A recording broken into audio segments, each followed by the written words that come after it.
it's time for our panel, and we have a slide here for the panel. Yes, great. On ethical and legal threads. Welcome. And let's welcome also to the stage our panelists. We have Julia Lemonte, AI Governance Manager at AstraZeneca. And please let my panelists feel welcome to the stage, as I call them. Daniel Gillblad, Chief of AI Record the Future, and Sara Wrige, Parish Priest in Svenska kyrkan and Ph.D. in Physics. Charlotta Kronblad, a doctor in digital transformation at Gothenburg University and former lawyer. And we have Jair Ribeiro, Analytics and Insights Leader at Volvo Group. And there must be some scientific paper that explains that having panelists on very uncomfortable seats makes for the best panel ever. And this is very, very, very high for me. I'm sorry, just a second. Okay, no, that's it. Yeah, I'm gonna do this. Okay, I'm gonna stand. Great. This is the best. Before we start, I would like to mention that this panel has been conceived by the whole GAIA program committee, and therefore I would like to thank Matteo Molteni and Niklas Antoncic for their precious collaboration. But moving on to our guest, thank you so much for being here and share your knowledge and thoughts today about the current situation in terms of legal aspects and ethical implications. Okay, so in this panel, we aim to touch upon the current status of things when it comes to the strive for compliancy. But hopefully we can take it to the next level and understand also what this can mean in practice for organizations, developers, and society as well.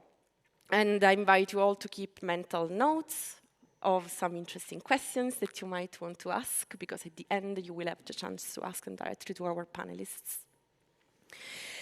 So a discussion on these specific points seems to be necessary given the current times, and it looks like we are going through some intense regulatory roller coaster, right? And it's impossible not to start by mentioning the EU AI Act. It is regarded as a pioneering step towards establishing a comprehensive legal framework for artificial intelligence across the European Union.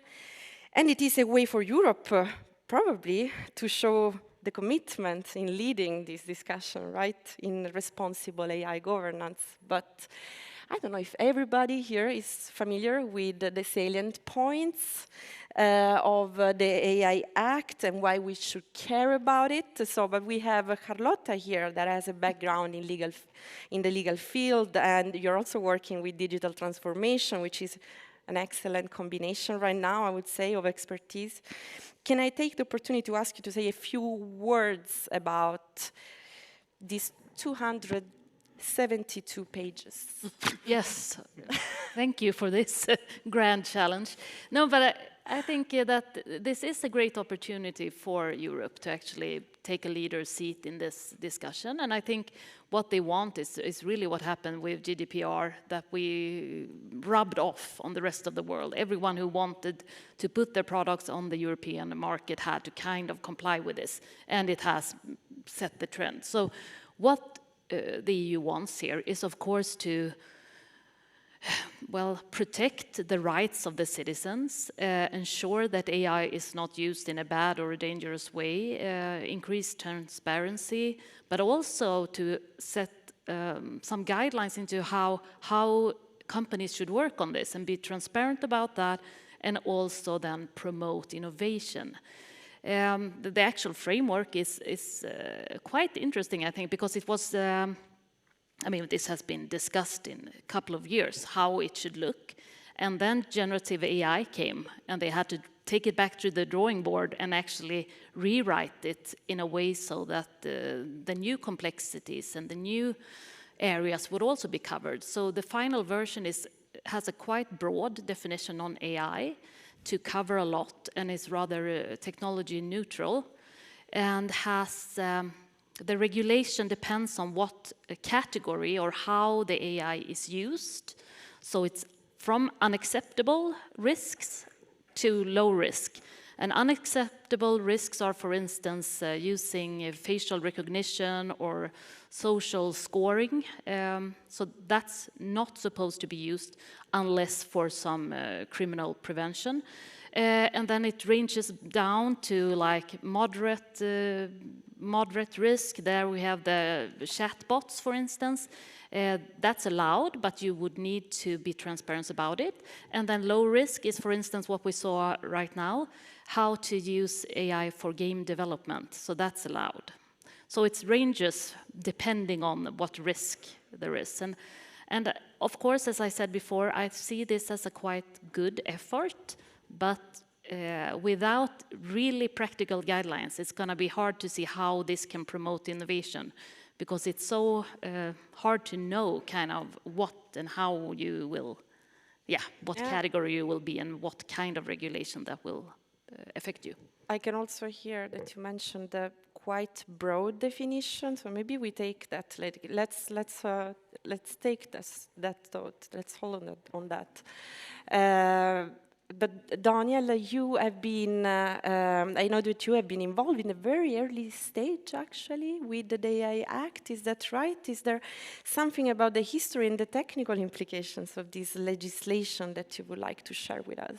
Right, yeah, so it's as you say, so this act has been going on, the writing on it has been going on for quite some time by now, basically. And the first few draft versions that were sent out for comments and so on, they looked different, but not perhaps entirely different. Yeah, we had to rework some things here because of generative AI and so on, but pretty early on, a lot of these things about different classes of applications and so on were included. One of the things that have changed is, of course, this definition of AI and how to actually define it. That was a very, very early criticism of how it was written. And because it became Do you like it more now? Sorry? Do you like it more as it's written now? I think it's way better than when it's a broader definition, because I do not think we should have basically talked about an AI Act in general. I think it should be completely technology neutral. It doesn't matter what we call the technologies at the fundamental level, basically. So I think it's a little bit of a, a little bit of the wrong starting point to start with a technological definition and not the consequences that we would like to rein in and what we would actually like to see being developed in society, basically. So I think that, I know that a lot of people talk about, and you mentioned the huge opportunity and things like that. If I can be a little bit controversial, I think this is a huge missed opportunity in terms of legislation, because we got into the wrong angle, got into the problem from the wrong angle, and now we're sort of stuck with something that is relatively uncertain in terms of implementation. And at least from my part, uncertainty is an innovation killer. So I don't like that at all. I have a feeling that we are actually going to talk about how to make sure innovation can proceed under these constraints. Thank you for your opinion. But nonetheless, because we have these legal constraints and because we think that the best thing to do is to establish best practices when it comes to governance, we also need to build frameworks for that. And that's how it's going to be.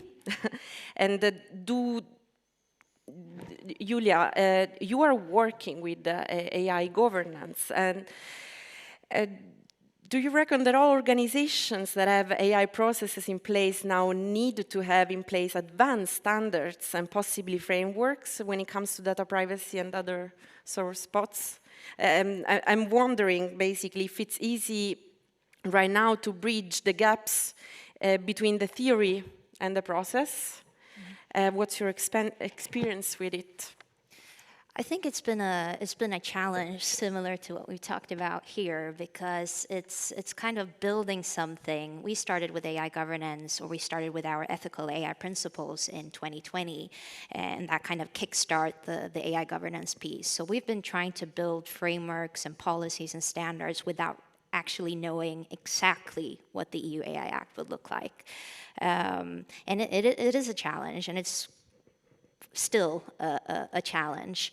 But with what we do know, we've tried to build frameworks for, I think probably everyone knows here, just because you develop a fantastic policy doesn't necessarily mean that people will magically start to follow them. You need to create processes and mechanisms. You need to implement them to enforce what you have in your internal standards and guidelines.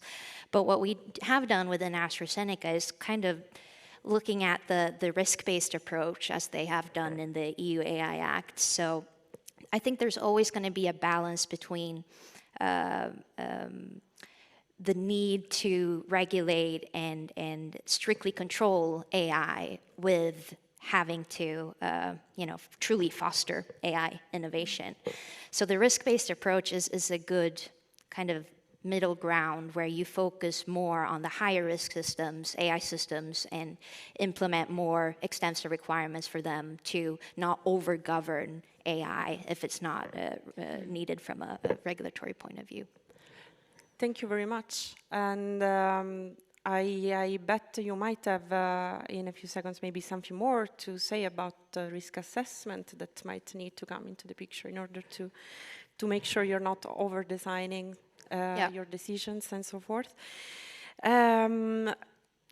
Sara, in addition to being a parish priest, you also have a PhD in physics. Thank you so much for bringing multidisciplinary expertise to this panel. When we had a chat a couple of weeks ago, you highlighted a concept that is extremely important, if not essential, and that is actually some sort of risk assessment, and does not really apply only to the regulatory landscape, right? It carries implications that touch upon societal issues. Would you like to share any thoughts with us on that? Yes, so my perspective is not that I'm an AI expert, by no means, but I think it's important that the discussion of new technology in general and AI for certain has to be part of the discussion in society for all of us. And from that perspective, I would like to see more discussion about risk assessment, because what you usually see in the general media is either that I like AI, it's fantastic, or I don't like AI, it's dangerous. And there doesn't seem to be constructive talk. You could be afraid of AI and still do risk assessment. You can like it and still see risks. And I think that the risk assessment, for sure in the general discussion, would make us take new steps and the next steps in how to let AI and new technology in general be a part of our society. Yeah. Thank you very much. But do you have something to add to this, Jair? I'm thinking that you also have mentioned in the past that we might need to be ready to mitigate fear in society and concerns in general. This for me is like two different things from regulations, because regulations should be able to address the objective risks that the AI systems can carry, but then what about the subjective risks? What are we doing about it? Well, I always say that the Hollywood narrative on AI give a bad services for everyone that work in AI in this field, because just feeding the sphere everything. If there is a positive side on this AI Act that I think, in my perspective, it's really positive. It's about that it's set the layers of the spheres, let's say. There are things we need to be very concerned. There are things that are clearly that we could explore in more free way. Another point that I see from the AI Act, but not only the AI, this discussion here, we need also to think about that it's going to impact, if only in Europe, 500 million people. So this conversation needs to go out from the table of the experts and rich people. And when you start to talk with the people, not the experts, we see a lot of concerns that some of them are really rooted in the human aspect of AI versus machine, humans versus machine, etc. Other things are really based on a narrative that it's based on the unknown. People don't know how these things work. So I think we, as experts, we need to make a better work to explain things. Starting with the definition, maybe it's a good thing because probably we have 100 people here. Each one has a definition of AI. The AI Act give an introduction to the definition, but are we clear, are we sure that people understood what that means? The AI systems that is defined there, what does it mean for the average person in the street? I think we just approve this, but we need time to let people to digest in this, outside of the expert tables. Thank you very much. And please feel free to raise your hand if you want to interview. Okay, yes. Yeah, but I completely agree with both you and Sara here that we need to enhance this conversation about it. And the way to do that is actually as you said, the experts need to be out more and talk to people. And I guess, I mean, everyone who is here is interested in this, but we actually need to reach out to the broader public and enhance the competence to talk about these issues. Because if we can't talk about it, then we can prevent the risk. So we need to include a lot more politicians, not only like one minister or, you know, digital sales, but everyone needs to talk about this because this is a game changer, and then we need to actually address that as such. Thank you so much. We have Daniel and then Sara that want to add something. Sure. No, this is a huge problem, basically, because it's from someone who tried to participate a little bit in public debate and also in policy questions and so on for the last 5-10 years and so on. Actually, the biggest moment was in change in perception. It was the release of ChatGPT. That changed basically everything. Before that, it was basically, what is it? Can we use it for something? It's probably important, but how? After that, it was, okay, it's important, but we don't really know exactly what it is and what kind of matter this is, what kind of material are we actually working with. But I think a fundamental problem that we still have is that AI by now has caught, now I'm paraphrasing someone, has caught the imagination of people more than the knowledge of actual individuals at a very, very large scale. So exactly what you say, we need to make sure that we talk about AI in a realistic way, where it is, where it's going, etc., from an expert perspective. But here again, perhaps being slightly controversial, there are a lot of experts visible in the media. They are often talking about the imaginary scenarios and not the concrete scenarios. And I do think this is a problem that we need to fix. And Sara, you had... Yeah, I agree. And of course, I think there are a lot of you, and probably a lot of you also, who do this already. But I think that we all need to do more. And at this conference, we're tech people, so let's say tech people need to do it more. But of course, also other organizations like my organization and the humanities and different research fields, we all have to do this. That's one thing. But I also think that knowledge is important, but I think we should also listen to the concerns of the general public and sort of mitigate them into what that means. So if someone who is not knowledgeable about AI is afraid, let's say for data integrity, the answer is not to say, don't worry, it's fine, but to listen to that and take that through someone's expertise and say, what does that mean to legislation and to development? Of course, this general person like me, who is not an expert, cannot say, this is what you have to do. But you can listen to the concerns of the general, because it's all about how we want to form our society. And in that sense, we all have to take part and be listened to. Thank you.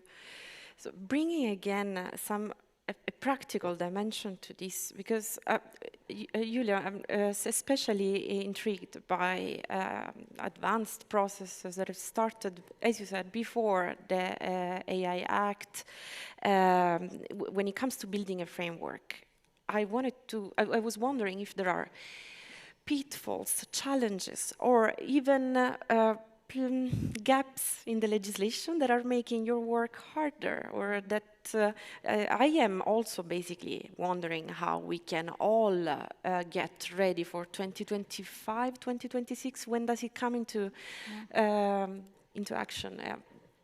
So it's I don't see this as a very easy process, and you already mentioned that. No, it's not. Yeah, I think a challenge has been, depending on the size of the company, is actually keeping track of all the AI activity going on. So AI governance doesn't really work if you don't know what you're governing or what's happening. And we're probably very used to central model registries. You're keeping track of your models. But from a regulation perspective, you need to capture, the scope is much bigger than that. So that's been a big challenge, capturing the contextual information of a model. So the business problem, the ownership, the risk, bias, everything in one inventory, if you'd like. And this is something that I think large organizations will struggle with, and there is a gap that needs to be filled from a tooling perspective, I think. But at the same time, it's the biggest challenge, I think. We've talked about kind of the balance between being too strict versus fostering innovation. I think from another perspective is that AI is advancing, or the advancements in the AI field is very, very fast. And you can build a framework, you can build policies, but how do you make sure that they evolve in the same pace? And no of these questions doesn't have like a clear answer, but I think it's important when you build frameworks and you build the processes that you're to some level flexible, so you can change as quickly as possible, and to make sure that you kind of don't lag just because you have very, very strict governance procedures. So I think those are the two key challenges for large organizations. Flexibility is going to be a really good couple of years for developers who will need also. And flexibility, yes, but at the same time, like from an EU AI Act perspective, you still need to comply with what it says. Yeah. But again, taking this risk-based approach will be important, especially me coming from pharma. Most of our AI is high risk and self-driving vehicles, etc. So the challenges will definitely be tougher for those working in the industry where the risk is the nature of that industry is riskier. I was wondering, I mean, of course, we need to be sure we can adapt our processes to new scenarios, also in terms of governance and so forth. But from the law side, I mean, can the law ever catch up with the tech, if you consider how long it takes for all this to happen? So should the law be so specific on these things? And what happens, what are the implications for innovation if that's the case, if law can't catch up with the tech?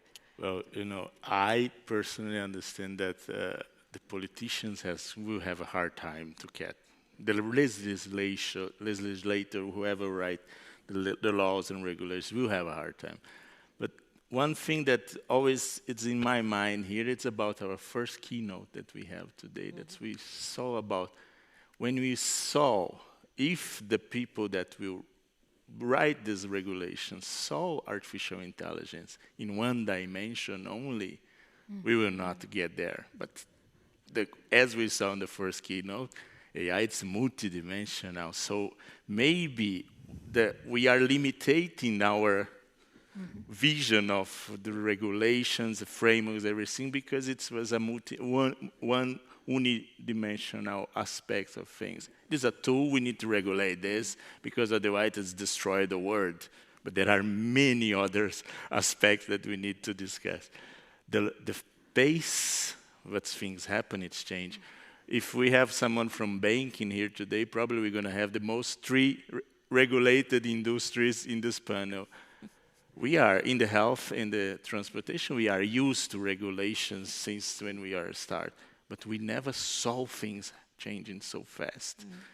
A framework will give us a North Star, but now we need to learn how to dance internal to these frameworks. This is a big challenge for industry, for legislators, for everyone it's here. I'm not really confident that this first version will solve everything. No, and we have Charlotta also that would like to. Yeah, and I wanted to add to that, because I agree so much, but because flexibility, of course, we need that, and the law will never catch up to the tech front. No. But in a way, case law is the way how we kind of solve that. So we will see how the praxis from the European courts develop this and how the Swedish courts adapt it.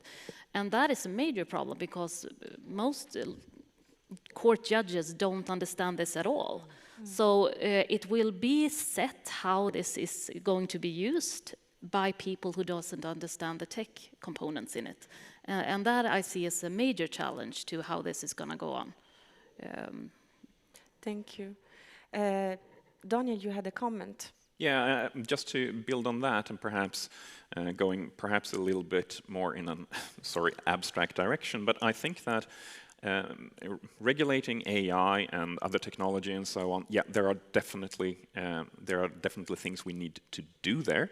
Some of them are relatively application specific. For example, AI and other technologies in pharma, or around autonomous vehicles, transportation, or financial systems and stuff like that. And they're pretty application specific, not necessarily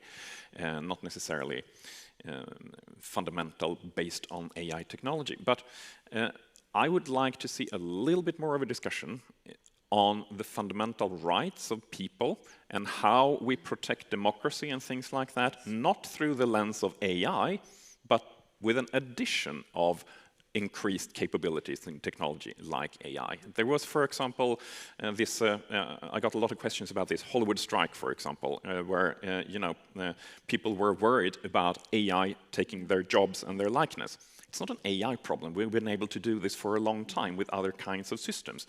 So the fundamental question is basically, what right do you have to your own likeness in society? And that's the kind of question that I think we should ask ourselves and actually regulate. And of course, AI puts a lot of new challenges in a lot of new areas, for example, our person and for democracy. But if we can attack those, I would be much happier. But this is a little bit tricky, because you mentioned fundamental rights. So I'm going to ask to everybody here, is intellectual property right a fundamental right that everybody has?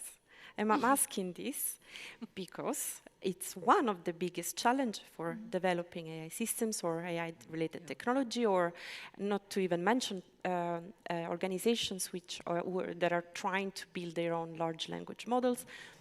You mentioned fundamental rights. How should we think of this specific challenge right now? And it comes also with the other very sore point that should be always mentioned if we're talking about during a legal panel. It's GDPR, and therefore personal data and privacy. I don't even know what I want to ask here. I'm just saying I needed to mention copyright and personal data. And yes, Charlotta, I think it's a very interesting question, and it raises question about, do you own the representations of yourself and for how long? So for instance, in the area of now necro-robotics, I mean, rather insane, I think, people that might train, create a hologram, AI-empowered, and then train it on the diaries and of text of someone they used to love and miss. And they create a chatbot with the hologram, and then now we can have a conversation going on forever with your loved ones. poses a lot of ethical questions, I think. But I mean, this is real. This is stuff that's going on. Who owns the representation of me? Can I say that that's not okay to do? So I think that's... I'm also thinking about the moral obligations that we have to develop these systems in a responsible way. Daniel, you had a comment? Yeah, absolutely. But just to pick up first on the, for example, IPR and copyright and all of these things, basically. So you mentioned large language models. Yes. And I think this is a sort of a discussion that we actually need to have. Yeah. A large language model is trained on a lot of data, some of it perhaps generated by us here in the room, etc. What rights do we have to that model and access to the model that actually uses our output? Who does it belong to? Who gets to choose what's put in there and who gets to use the results that come out? And there's a huge debate in just practice today. Are we going to limit these large language models? And this was a huge debate just before the actual finalization of the AI Act around foundational models, basically. Who should have access to them? Is open source models and open weights models okay? Should they be restricted, etc., etc.? But this is the kind of debate that we need to have, basically. Who has right to what? And what do we need to regulate in terms of achieving a working society and a good market? Then what in practice could happen, we see already that is happening is that, especially when it comes to highly performant large language models, thinking of Claude AI, that has a large context window, allows to process extremely long documents. This model is missing from the European market. Yeah, it is. And it's missing at full capability. Some version of it are available, maybe because of the stringent regulations. And but there is speculation about it. We don't know for certain.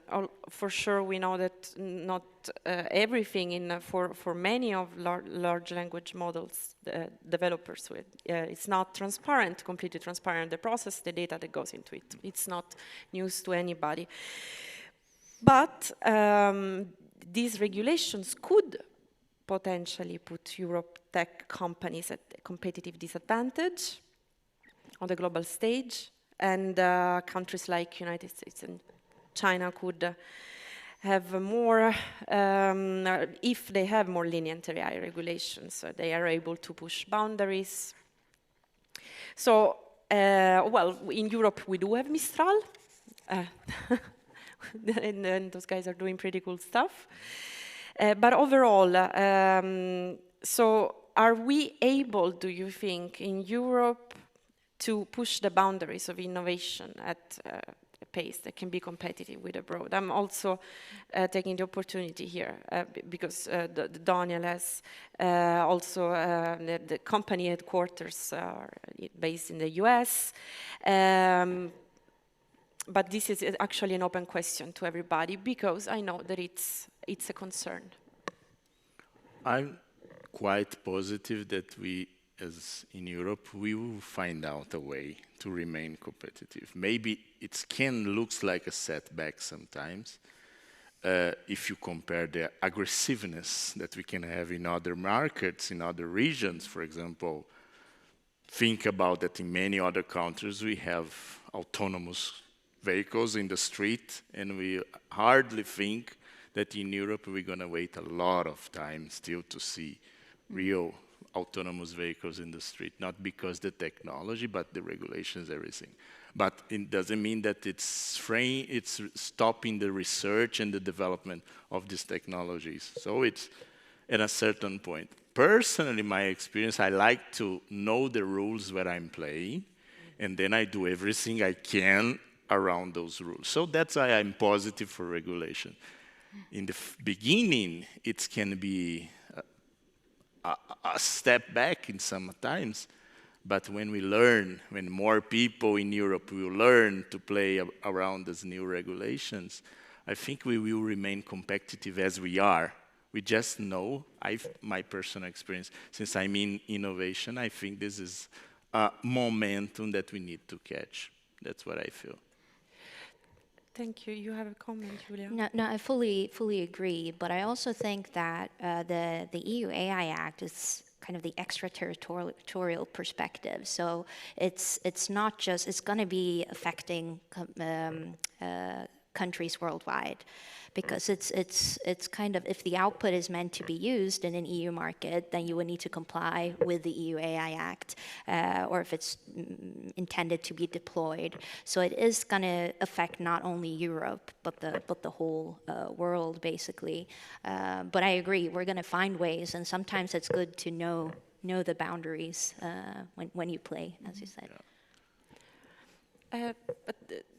Just building on this, one question, Sara, specifically to you. While we, we are trying maybe to catch up technology-wise with our countries or anyway with the development, are there any steps that we might be missing when we think of ethical development? And who do you think should be involved in making those decisions? I'm thinking, like now in my head, I have this interdisciplinary, the importance of interdisciplinarity from the very first talk, and I also here have interdisciplinary experts, and I'm just thinking, because we need to comply, we also need to be innovative in terms of tech, but do we have the time to stop and assess the best way? Oh, I don't think it's possible to stop and assess, but I do think we have to assess. And I think it's important to, when I was listening to the first talk this morning from Alison, and she talked about the values and she talked about the team, and I think that's really important, but I also think it's important to have the question of the values much larger than the team or your group or your organization or your company or whatever group of person you put the fence around. Because it's also a high risk that the ones that you are talking a lot to think more or less the same as you. So I think we have to assess and we have to do it together. And of course, none of us can do everything. But if we look for interdisciplinary encounters, if we do things within our own organizations, well, I basically don't think we have a choice, because we want to do something good with AI and technology. So this is the way to do it, I think. We cannot just, well, I wouldn't trust myself as a developer, as I certainly wouldn't trust all of you, because anything can happen if we don't talk to each other. Right, but there is a risk that the AI technology is only developed by very, very non-diverse teams and by developers only. Yeah. So we might want to address that. So I have a question on responsible AI. And I think many people have a different definition of it, but I also think that it will be, moving forward, important for organizations to think about it and to have something in place to address it. Is there anybody who wants to talk about the role of responsible AI?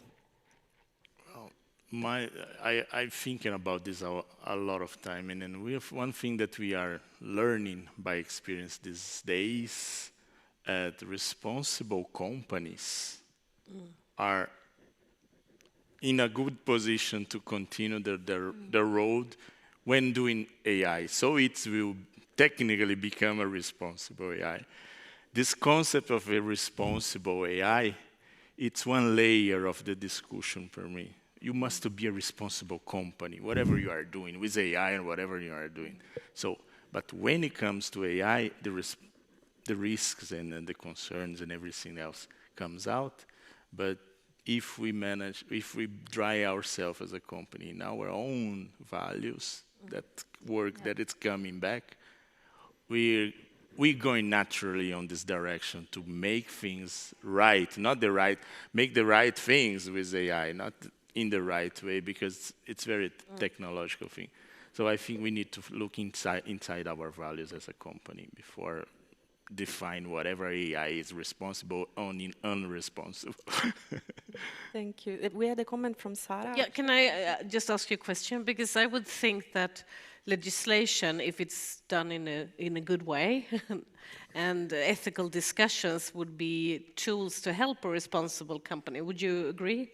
I totally agree, because I think it would be like a carrot and stick, you know. We should not see these things as a punishment for, but what's the benefit I have to be ethical when it comes to AI?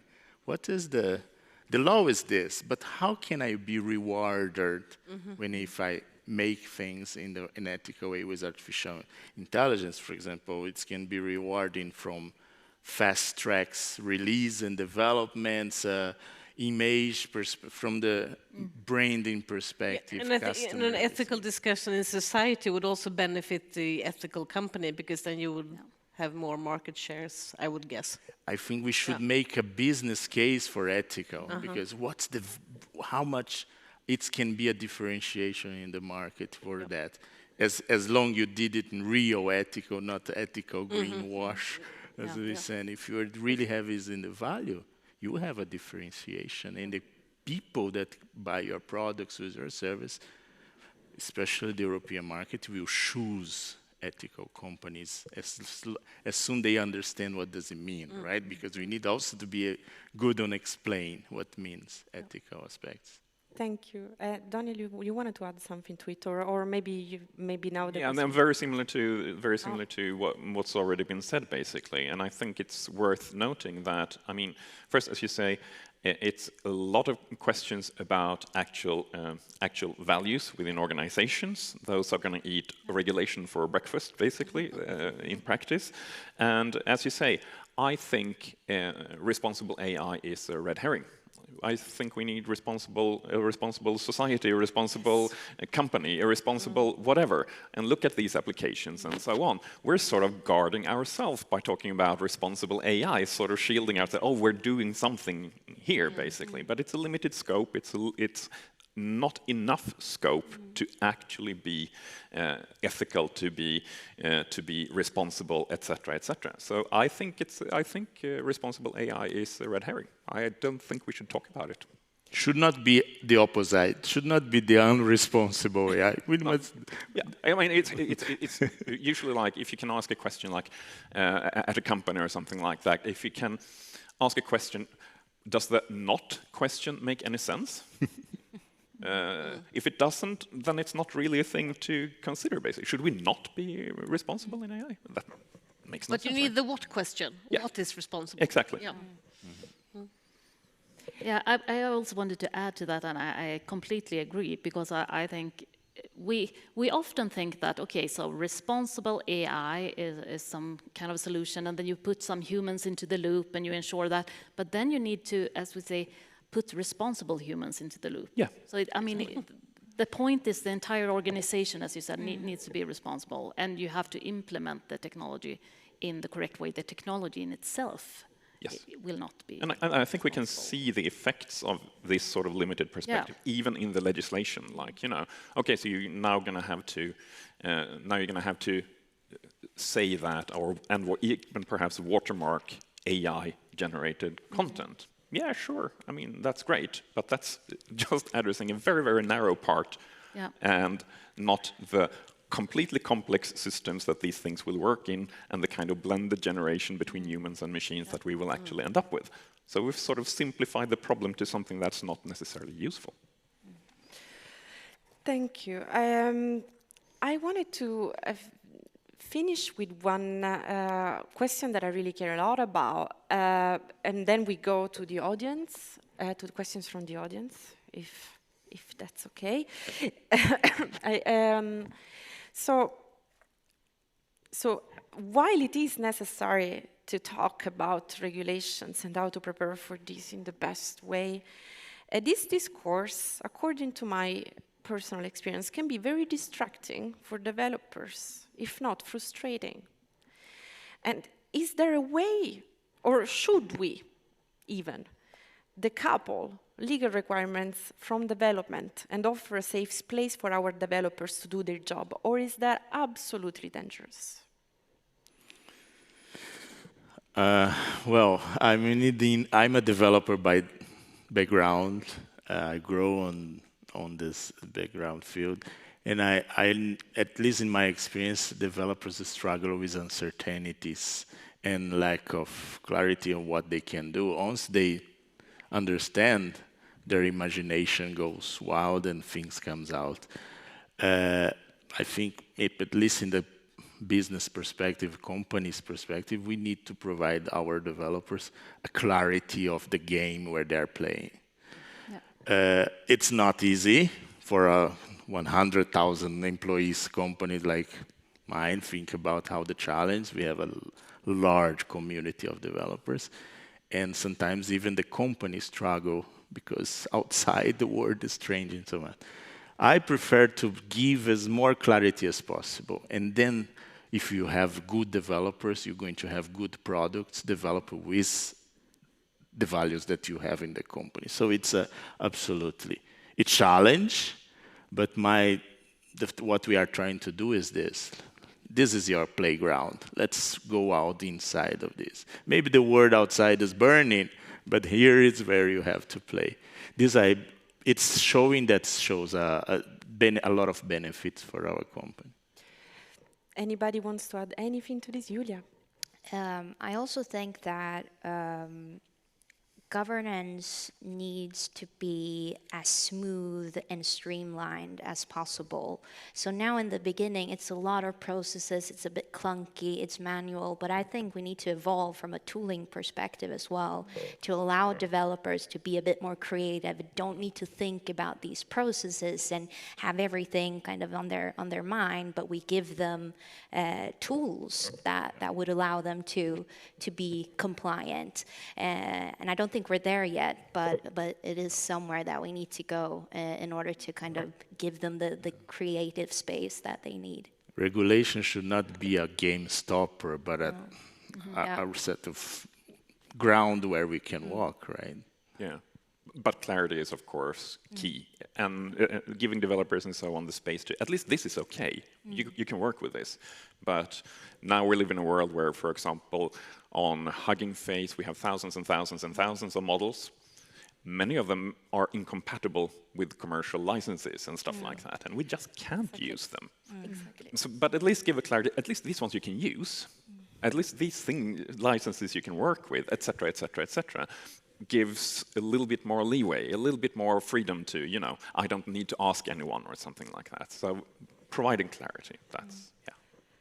But so I'm so happy there was no fight on stage so far. But let's see if the audience can actually provide questions, which, of course, I'm joking. And we don't joke about laws ever. So are there questions from the audience for our panelists? I think it is incredible chance to have all this kind of expertise on stage, so please. Yeah. So I think it's a little bit wide-eyed from the panel and maybe the European Union in general to say that we can combine this regulation with competitiveness, with the uncertainties that Daniel has brought up as a crucial part of this. Wouldn't it make, because right now we're saying that we're trying to regulate all kinds of AI systems in all kinds of ethical, moral, and legal dimensions at the same time, which high probability that this will fall flat. Wouldn't it make more sense to focus on a specific risk and say that let's clarify this risk and focus on this one and maybe leave most of the ethical questions outside of the regulation and fix sort of one thing? And if that's a good idea, what thing would the panel suggest we try to fix first?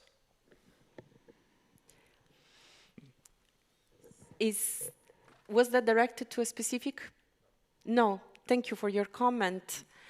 Do we have any more comments? We have a question or a comment from the front rows, and I see many, many hands. I think we need even an extra mic. while we're waiting, perhaps just to clarify, no, I don't think actually this type of regulation that we're seeing is entirely compatible with innovation. No, I don't think so. Yeah. Hi, my name is Jonas from Drumroll. I have a question. Has there been any discussion about just solving this by making a parameters or instance into a legal person? And I don't think I caught the question really. How? So can you make a set of parameters in a LLM or an instance of it running inference into a legal person and just have it all the rules that apply for a legal person, LLC or something? That is really my domain, but I couldn't understand the last part of the question. I'm so sorry for that. It was related to LLMs.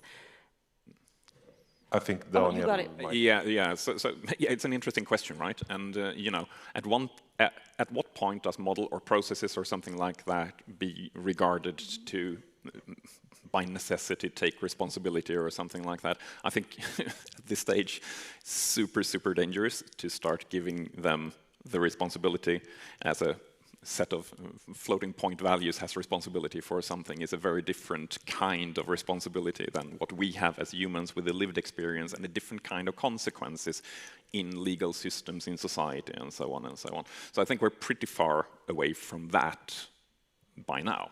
But it's, you know, let's give it 50 years and see where we're at. And yes, we have another question up there, but I also, yes, we have multiple. There are also questions on this site. So Okay, unfortunately I don't see everybody. So Judith, please take that, and then we first take the questions on this side. Oh, thank you very much. Really interesting. But I was just thinking, this is more for all the panel. What are your views on the adaptability in normal people's work? For example, we had that instance where there was a whole call center that lost all their jobs over an AI, for example. So I think it's just very interesting, how is the EU, how is it applying with these regulations, for example, on that side, not just the risks of an AI model, for example, like cars, for example, will it crash into something? How is this going to affect, normal people's lives who aren't in this area of AI themselves? I can say something about that. So I think that the problem with people losing their job is not that they're losing their job, but that they lose their income and they lose their some of the meaning of their life, because you usually get that through you go to your job and you do this thing that's important and so forth. So you could, I think, in a good society, help with that, and that would be the most important thing, rather than saying we should not have AI doing a call center job because they need to keep it. Then I think also there will be many open questions, or there are already open questions, when what do we want to interact with? I don't know if you tried to chat with the SJ, the train. So you can sort of write to them, are you a bot? And then you get to talk to a person if you want that. And this could also affect job opportunities. There might be other jobs that we really want a bot to do, because we wouldn't want... who do you want to wipe your butt when you're old? Would it be preferable if it's a human or if it's a bot? I don't know. Now, just to add to that, I think the questions are, as you say, rather political. Yes. I mean, we need to deal with this on a political level, and then we need to be able to discuss implications and consequences, but we need to do that with the right competence and wording, because as been said in this panel, sometimes we simplify it too much to make it kind of comprehensible, and then it doesn't become real, the conversation. So to really tackle the complexities and the problems of today and tomorrow, we need to enhance the competence in society in regard to technology. Yeah, to and have that would be a much larger discussion. responsibility than from just the company who developed this call center AI thing. Well, I also think a part of the I think the discussion should start on the society as big. Then it comes on the specific, for example, the company also has a role on these things, because if supported by the whole society, because companies are for business, etc. So we cannot solve all the problems. But what about those people that were working on the call center before? Were they trained, for example, for other jobs, for other roles internal to the company? So we don't need to lose these people that maybe has many other skills and qualities to work in other things. It's obvious the large language models, for example, will impact call centers in a way that we couldn't even imagine it 2 years ago. But these people are still relevant for the company for many areas of things. So we need also to understand how the companies are taking the responsibility once they take the decision to go through AI way. So it's a shared responsibility that we need to talk more and more and more. Thank you so much. So we need to take the last question, and I believe somebody already has a microphone in their hand. So that's going to be the last question. But I also know that some of our panelists are going to stay and stick around in the breaks, and we have long breaks. So please take the opportunity also to ask them directly, maybe. Yes. All right. So I'm Matthias. Try to keep it short. So basically, up until now, we would buy some stuff, assemble that into a product, and now building things is becoming a more complex environment where you sort of collaborate on building models over time. You want to share data back with your suppliers and so on. What is changing when it comes to, say, contracts, laws, and agreements between people building things? When you have this more complex digital environment where you sort of share data to build, say, AI models and these type of things. 1 minute. Who wants to take this? Up for grabs. I think I can just speak from a more practical point of view, from a framework perspective. So we've talked a lot about developing AI, internal AI development, but in many, many cases, there might be hybrid development with a third party, for instance, or you're buying a third party product or service. And there are things that you need to consider there. You do your normal due diligence as you would for any third party.